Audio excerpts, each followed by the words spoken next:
Ok, nous allons donc passer à la présentation bref de notre chapitre 2, qui est assez simple.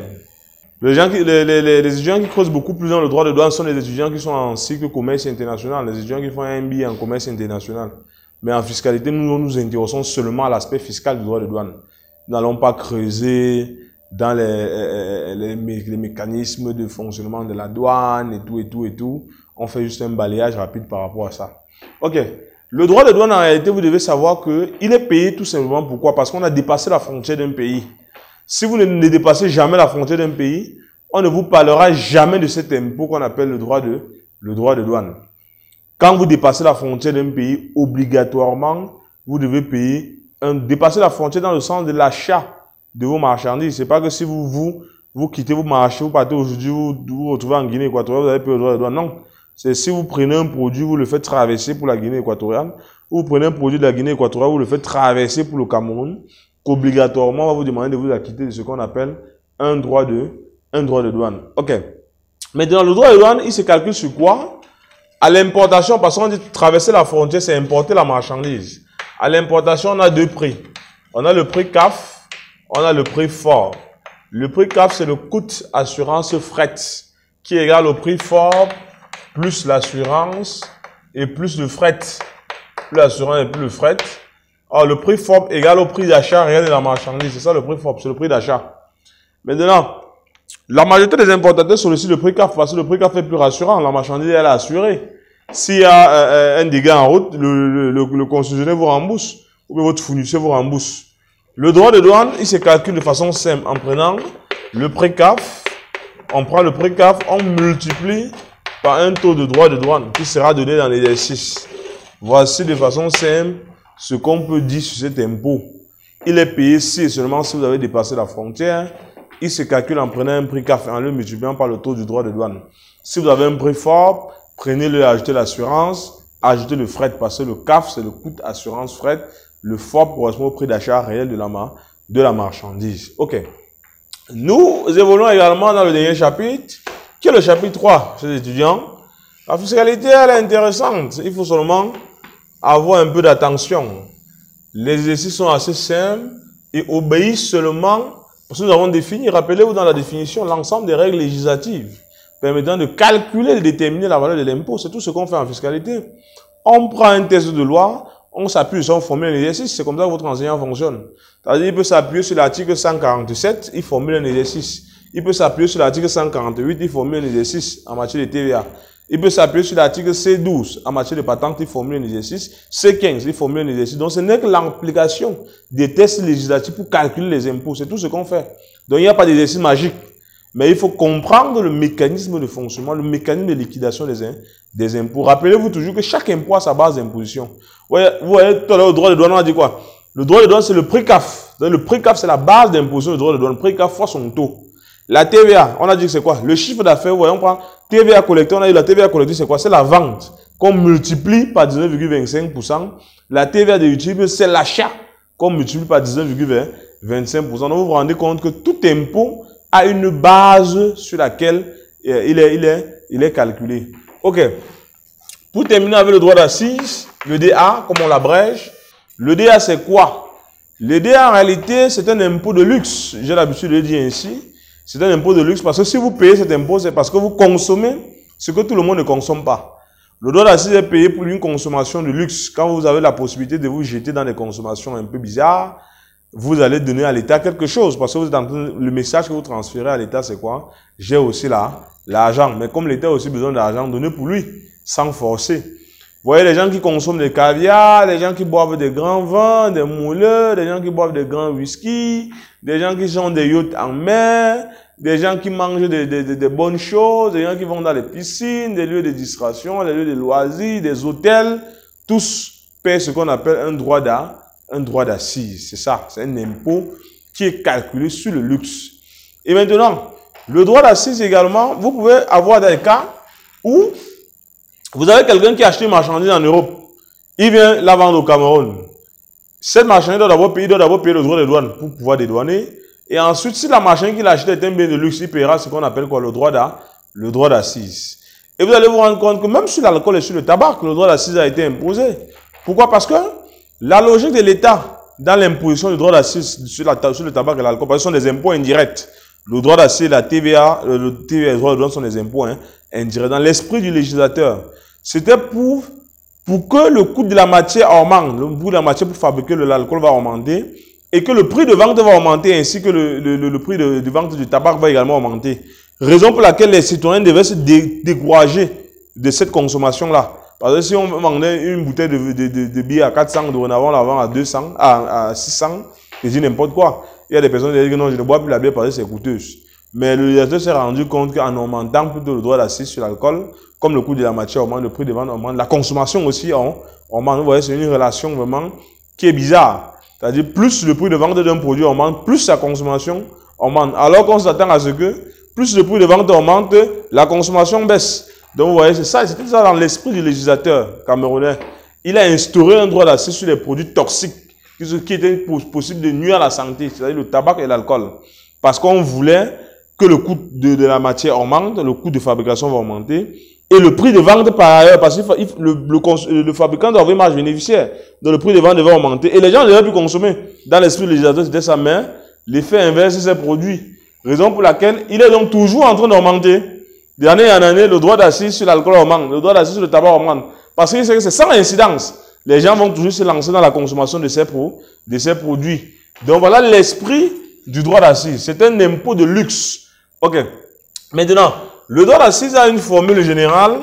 Le DA qui est égal. On prend la valeur CAF, le prix CAF. On ajoute le droit de douane.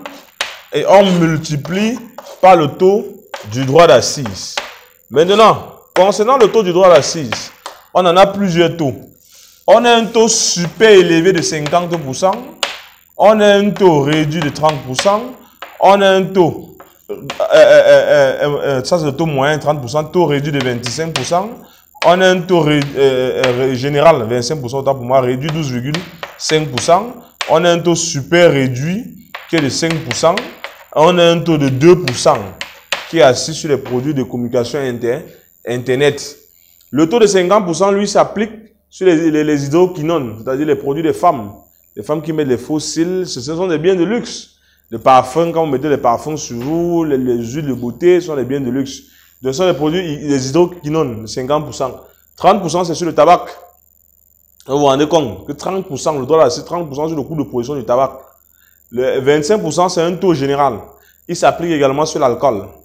Et vous devez savoir que dans le droit d'assises sur l'alcool, il y a un droit d'assises général qui est 25%. Il y a un droit d'assises maintenant spécifique sur les alcools. On vous dit les sachets de whisky, c'est 75 francs. Ou 75, 50 à 75 francs. Par sachet de whisky de 75 centilitres. On vous dit les champagnes, c'est 300 par bouteille de 52 ml. C'est-à-dire chaque bouteille de vin qu'on consomme subit un droit d'assises. On vous dit même les emballages qui sont non récupérables qui subissent des droits d'assises. Vous voyez, c'est une taxe vraiment à pression. 2%, c'est sur la consommation Internet. Vous allez vous rendre compte qu'il y a des forfaits qu'on les faisait à 100 francs, maintenant on les fait à 102 francs.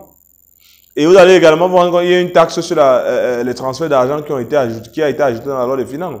C'est un luxe. Le fait d'aller d'un point de vente d'Orange Money à partir de votre téléphone, vous avez l'argent. Le fait de rester de toute transférer 1 million à quelqu'un par Orange Money, 150 000 à quelqu'un, sans passer par la banque, c'est un luxe. Donner quelque chose à l'État. Donc l'État, et j'ai l'habitude de le dire, quand il y a une base d'imposition, l'État ne va qu'imposer. Parce que j'ai entendu les gens se plaindre, oh 0,2, est-ce qu'on en parle encore aujourd'hui? On n'en parle plus, tout le monde est resté tranquille et chacun subit dans sa peau. Donc ça ne servait à rien de se plaindre. Tout simplement, tout était seulement question de quoi? D'un mécanisme de protection de cette taxe-là. Parce que si vous lisez même la loi des finances 2019, vous allez vous rendre compte qu'il y a une taxe qui est assise sur les produits de friperie. Ça veut dire que les filles qui partent au marché acheter les caleçons des gens. Parce que quand on part au marché, on fait le déballage des caleçons. Les femmes se mettent debout là, elles achètent les caleçons des gens. Vous voyez que ces caleçons-là, que les gens ont portés en Europe avant de vous envoyer, vous payez l'impôt sur le caleçon de quelqu'un. Et le prix d'achat, il y a un prix d'achat, il y a l'impôt que vous payez. Mais parce que ce sont des impôts indirects, vous ne connaissez pas que vous supportez ça. Alors vous dites que non, le caleçon c'est 700. Parce que le coût du ballon a augmenté. Le coût du ballon augmente pourquoi? Parce qu'il y a un impôt que le gars a payé en amont. Il récupère son argent. Il va dire un caleçon 700, vous retirez 700, vous payez. Ah, donc vous êtes en train de payer le caleçon que quelqu'un a apporté avec un impôt sur ça. Et l'État l'a fait, c'est pas l'État l'a pas fait dans le but d'avoir beaucoup de l'argent. L'État l'a fait dans l'objectif de faire quoi? De réduire la consommation des produits de friperie.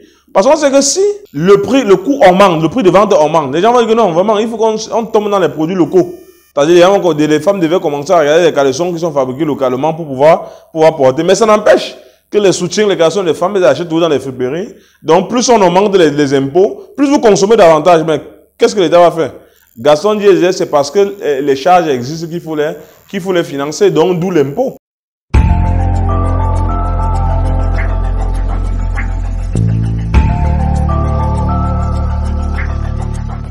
Donc l'État a besoin d'argent. Si l'État se rend compte qu'en augmentant quelque chose, ça crée problème, l'État va rester tranquille. Mais ça ne crée pas de problème, ça passe tranquillement. L'État continue d'augmenter. Rappelez-vous également dans la problématique sur la taxe sur les téléphones portables, sur les droits de douane sur les téléphones portables. Cela a fait tout un vacarme. Tout le monde s'est plaint. Oh, dorénavant, on va payer la taxe sur les téléphones portables, sans même comprendre même de quoi il s'agit. L'État directement a annulé ça. Parce que ça ne servait à rien. L'État, ce n'était pas bénéfique pour l'État. Parce que si un temps soit peu, c'était bénéfique. Parce que l'État affichait ses faiblesses. Le fait de dire, parce qu'il faut bien comprendre la taxe, et c'est une mesure qui était dans la loi de finances 2019. C'est pour ça que je vous ai parlé la fois dernière ici de ce qu'on appelle l'autonomie du droit fiscal. Le droit fiscal est un droit autonome. Le texte peut être là, mais il n'est pas encore appliqué. On attend donc le décret d'application. Les juristes ont l'habitude de dire la loi, le principe de rétroactivité, mais ça ne s'applique pas en droit fiscal. Parce que le droit fiscal est autonome. Parce que quand les juristes disent la rétroactivité, la loi ne dispose que pour l'avenir, on a pour effet rétroactif. Mais ce n'est pas très valable en droit fiscal. En droit fiscal, il y a des impôts, on attend un décret d'application. Sinon, ça ne s'applique pas. On continue de faire comme on faisait avant. Mais vous allez voir que dans le droit de douane, sur les téléphones portables, je vous ai dit le droit de douane, c'est le pré-CAF. Le pré-CAF qu'on prend, on multiplie par un taux du droit de douane. Voilà comment ça se calcule de façon simple. Mais maintenant, c'est un impôt indirect. Ça veut dire quoi? Si je m'en vais à la boutique, je dis je veux mon téléphone Itel ou bien je veux mon téléphone Techno, on me dit c'est 100 000. Je retire 100 000, je donne. Est-ce que je connais la composition des 100 000 là? Non. Dans les 100 000, il y a quoi? Il y a le prix d'achat que le concessionnaire a déboursé, c'est-à-dire le prix CAF, que le concessionnaire a déboursé pour acheter le téléphone. Il y a le droit de douane qu'il a supporté. Il y a même encore les autres charges que le monsieur a supportées. Maintenant, qu'est-ce que l'État avait voulu faire? L'État avait voulu dire, ok, dorénavant, vous allez seulement vendre au prix d'achat. C'est-à-dire le prix de vente que vous allez fixer serait un prix d'achat plus votre marge bénéficiaire. Et l'acheteur lui-même doit payer le droit de douane. Ça veut dire quoi? Ça veut dire que pour un téléphone qu'on vendait à 100 000, on ne devrait plus le vendre à 100 000. On devrait le vendre à 100 000 moins le droit de douane. Ils sont d'accord? C'est ce que l'État a voulu faire. Mais en le faisant, l'État était en train d'afficher sa faiblesse en disant que l'État lui-même ne maîtrise pas sa douane. Parce que la première cause avancée était que il y a des téléphones qui fuient la douane, il y a beaucoup d'appareils qui passent sous douane sans qu'on ne s'en rende compte. Donc l'État est en train d'afficher sa faiblesse. C'est pour ça que rapidement, le président de la République a abrogé cette loi. On a dit à l'introduction que c'est vrai que c'est la loi qui crée et supprime un impôt, mais la Constitution du Cameroun confère au président de la République un pouvoir discrétionnaire, c'est-à-dire qu'il peut abroger une loi à n'importe quel moment. Directement, le président l'a abrogé. Parce que ça affichait la faiblesse. Ça n'avait rien, on ne l'a pas abrogé parce que les Camerounais ne sont pleins. Jamais. Parce que ça n'avait aucun impact. C'est-à-dire que si le téléphone qu'on vendait à 100 000, on ne devait plus le vendre à 100 000. On devait le vendre à moins de 100 000.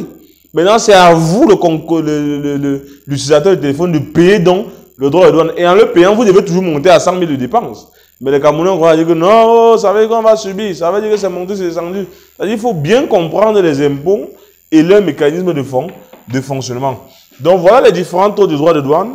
Je vous ai dit qu'il y a une spécificité dans les exercices, le droit de douane sur l'alcool et le droit de douane sur le tabac. Sur le tabac, c'est calculé à 25% sur le coût de production, tout simplement. Mais maintenant, ça ne doit pas être inférieur à, je crois, c'est 250 francs par tige de tabac de 10 000, par cartouche de 5 000 tiges. Donc, par cartouche de 5 000 tiges, ça ne doit pas être inférieur à 500 francs. C'est-à-dire, il y a des vérifications qu'on va faire. Au niveau de l'alcool, il y a un droit d'assiette général qui va se calculer à 25% et un droit d'assiette spécifique qui sera en fonction de quoi? Fonction de l'emballage, c'est-à-dire en fonction du contenant. Est-ce que le contenant est de 1 litre, de 2 litres, de 0,50 et consorts? Il y a des annexes qu'on indique toujours ça. Donc nous, on va se charger de les calculer en respectant les dispositions du Code général des impôts. Ok. Maintenant, ça ne suffit pas. Lorsqu'il y a le droit d'assises, ça ne suffit pas parce que, rendez-vous compte, on paye le droit de douane. Pourquoi? Parce qu'on a acheté une marchandise à l'extérieur. Quand la marchandise arrive au Cameroun, il faut payer le droit de douane. Si cette marchandise est un bien de luxe, il faut payer le droit d'assises. Parce que cette marchandise est destinée à la consommation. Vous devez payer quoi? La taxe sur la valeur ajoutée, la TVA. La TVA, donc, en ce moment, sera égale au prix CAF plus le droit de douane plus le droit d'assises, qu'on va multiplier par un taux du droit d'assises. Donc, voilà la formule de détermination de la TVA. TVA égale au prix CAF plus le droit de douane plus le droit d'assises multiplié par le taux du droit d'assises.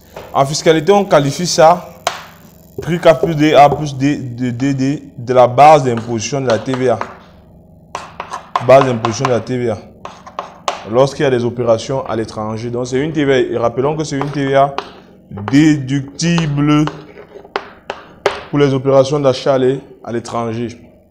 Donc, voilà ce que nous pouvons dire sur le droit d'assises.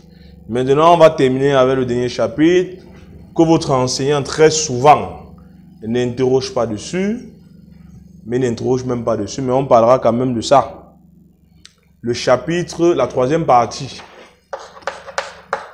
La troisième partie qui porte sur l'IRPP, c'est-à-dire impôt sur le revenu des personnes physiques. C'est quoi l'IRPP? L'IRPP, c'est un impôt qui est assis sur le revenu de la personne physique. C'est-à-dire l'IRPP est assis sur un revenu personnel. C'est-à-dire, rappelez-vous de la définition de l'impôt. Prestation pécuniaire requise par voie d'autorité des personnes physiques et morales. L'IRPP assis sur le revenu personnel. Et on a 4 catégories de revenus imposables à l'IRPP. On a le revenu salarial, on a le revenu des capitaux mobiliers, on a le revenu foncier, on a les bénéfices en non commerciaux, on a les BAIC, bénéfices artisanaux, industriels et commerciaux. Donc, voilà les 5 catégories de revenus imposables à l'IRPP. Très bien. Maintenant, ces 3-ci vont se calculer au taux de l'IS. Au taux de l'IS. Et la base d'imposition, c'est le résultat, c'est-à-dire IRPP sur ces 3 revenus serait égal à quoi? Leur résultat respectif, qu'on va multiplier par le taux de l'IS. Maintenant, ici, c'est le revenu des capitaux mobiliers. L'IRPP ici, c'est quoi? C'est le revenu brut qu'on va multiplier ici par 16,5%. Et là, en haut, c'est le revenu salarial qui a pour base d'imposition le salaire net catégoriel qui est égal à quoi? Au salaire brut taxable annuel fois 70%. Puisqu'il y a un abattement de 30%, contenu dans le code général des impôts, moins la pension vieillesse d'invalidité décès, moins 500 000. Quand on le fait, on multiplie fois le taux de l'IRPP en vigueur dans le code général des impôts. L'IRPP, c'est un impôt progressif. L'IRPP, c'est un impôt payé par une personne et supporté par la même personne. Donc, c'est un impôt direct. C'est un impôt progressif qui se calcule en tranches en fonction de chaque catégorie de revenus. OK. Donc, chez les étudiants, voici ainsi présenté de façon globale tout ce qu'il est question dans notre cours de fiscalité, allant du chapitre introductif jusqu'au dernier chapitre qui porte sur l'impôt sur le revenu des capitaux mobiliers. Mais en réalité, cette partie sur l'impôt sur le revenu des capitaux mobiliers, c'est une partie que vous devez approfondir et au fur et à mesure que vous allez évoluer en Master 1, Master 2, en Master 2 fiscalité, il est beaucoup plus vaste. Raison pour laquelle votre enseignant survole ça, ce chapitre sur l'IRPP. Donc, il est de bon temps pour vous de maîtriser suffisamment l'impôt libératoire, la contribution de patente, la licence, la TVA, le droit d'assises et le droit de douane. Mais ça n'exclut pas le fait que vous pouvez également jeter un coup d'œil sur les explications que nous avons données portant sur l'impôt sur le revenu des personnes physiques. Donc, voilà ainsi présenté notre contenu du cours de fiscalité. Il nous reste à traiter les exercices en fonction de chaque chapitre. Et en traitant les exercices, nous allons rappeler les notions que nous avons soulevées au cours de l'introduction du cours. Mais tenez-vous tranquille, je vous ai dit, la fiscalité, c'est l'ensemble des règles législatives permettant de calculer et déterminer la valeur de l'impôt. Donc, tout ce que nous ferons même dans l'exercice, c'est appliquer les tests de loi que nous avons évoqués dans nos explications pour pouvoir calculer. Donc, les exercices sont formulés en fonction d'un objectif précis, qui est celui de faire comprendre à l'étudiant, de faire maîtriser à l'étudiant le cours général des impôts, de maîtriser les textes de loi qui régissent la fiscalité camerounaise. Donc, nous allons nous dire au revoir, tout en espérant que nous allons nous retrouver à la prochaine séance pour les séances de travaux dirigés de traitement des sujets. Donc, sur ce, à nous revoir.